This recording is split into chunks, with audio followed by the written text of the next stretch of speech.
Thank you for joining us for the Barbados Today afternoon news for Monday, July 17th. I am Marie-Claire Williams. We begin with news that members of the island's 4 major trade unions have been advised to go on a go-slow as their bargaining agents step up their protest against government's austerity measures. The message was circulated via social media this morning, as we hear in this report from Ryan Gilks. The message urged members and other Barbadians who care about the direction in which the country was going to join the action, explaining this meant coming to work on time, taking time to do work carefully, and leaving at the stipulated hour with no extra duties being done.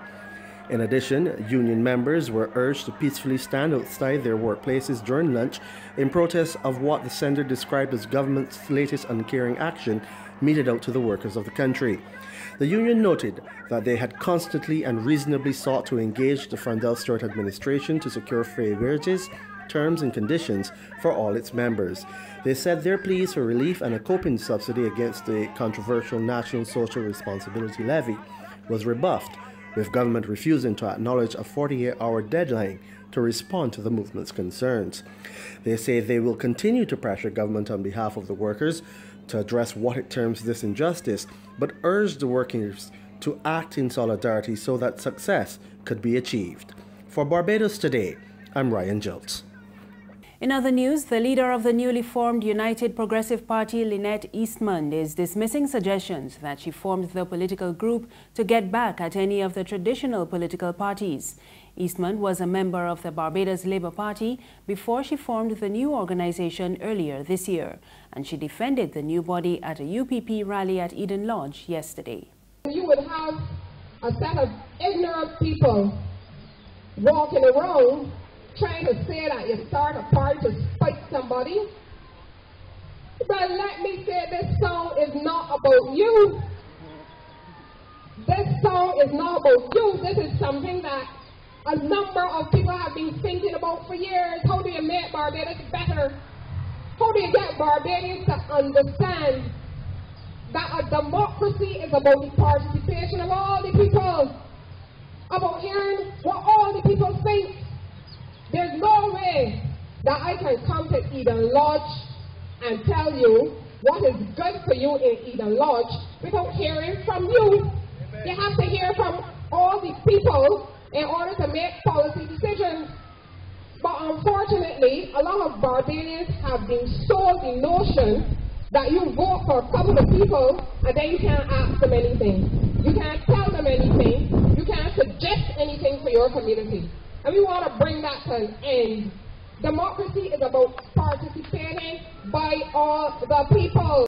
Meanwhile, the UPP's candidate for Eden Lodge, Maria Phillips, is accusing the government of using Barbadians to meet its tax goals through high public sector employment.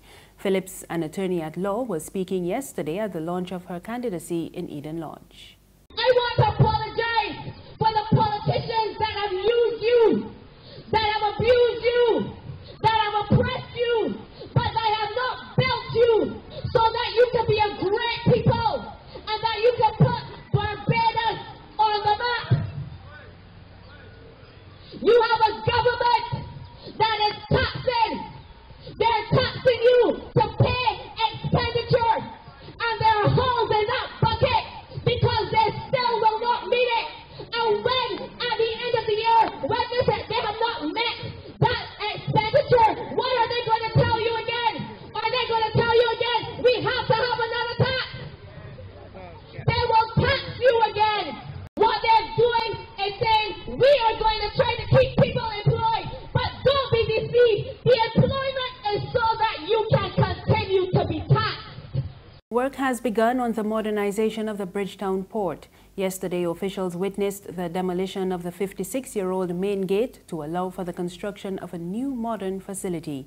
The divisional manager, Captain Carl Branch, told reporters the $1.1 million project is expected to last approximately 4 months.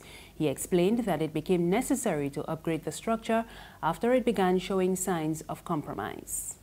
So in the interest of safety as well as technological advancement, this gate will be replaced by a new facility.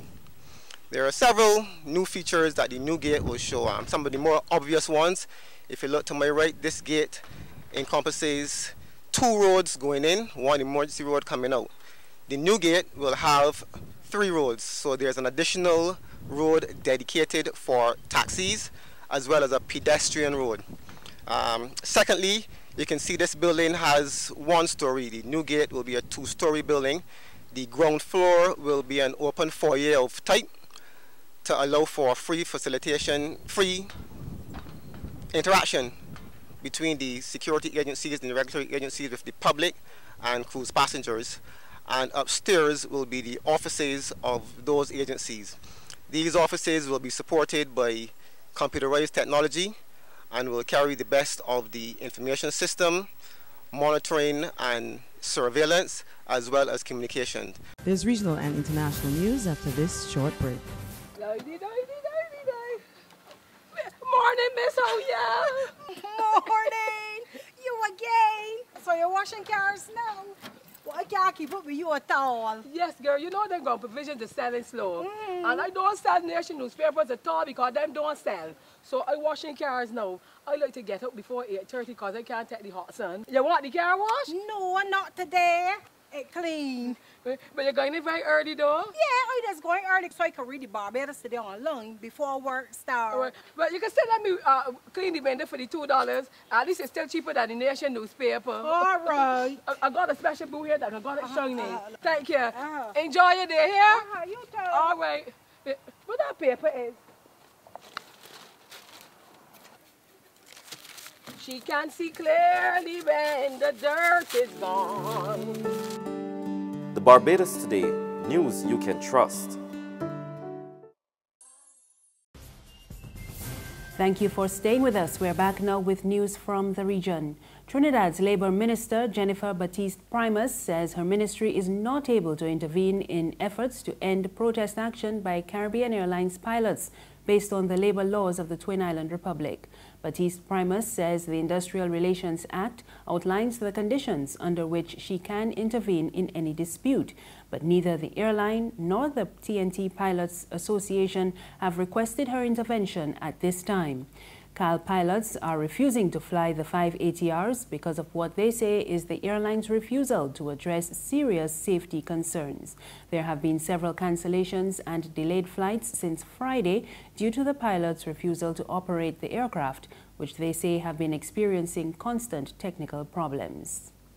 Batiste-Primus says although there is information that the pilots have agreed to return to work, there were reports of several flights still being delayed. And finally, Britain's Brexit minister is pledging to get down to work as he kicks off a full round of negotiations on Monday. But 1 year after the UK voted to leave the EU, the government in London does not seem to be able to agree on the terms. We get more in this Reuters report.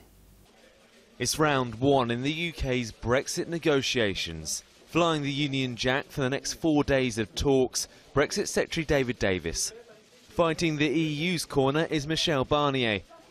The first flurry of negotiations comes with just 20 months until Britain is set to leave the EU. Now it's time to get down to work and make this a successful negotiation. Reuters' Alistair MacDonald has the inside track from Brussels. We're unlikely to hear very much about this until at least Thursday, when David Davis and Michel Barnier are saying they will hold a press conference. What they'll want to do then at that public moment after this first week of negotiations is, as they say, bank the progress. They want to tell people in public, with both of each other listening, what they've managed to achieve. The first agenda item is likely to surround any divorce bill the UK might pay into EU coffers. Davis must find a way of keeping Brussels on side and squaring any payment with the UK public. The EU wants around €60 billion from Britain, but that's just one of 4 contentious issues set to be on the table. And that's news this afternoon. Remember, you can get more on our website, www.barbadostoday.bb. You can also subscribe to our e-paper, email updates, and like us on Facebook. We're on Izumi Media in bus terminals and Screenplay at supermarkets and gas stations near you. You can also tune into Mix 96.9 FM for more news. I am Marie Claire Williams. Good afternoon.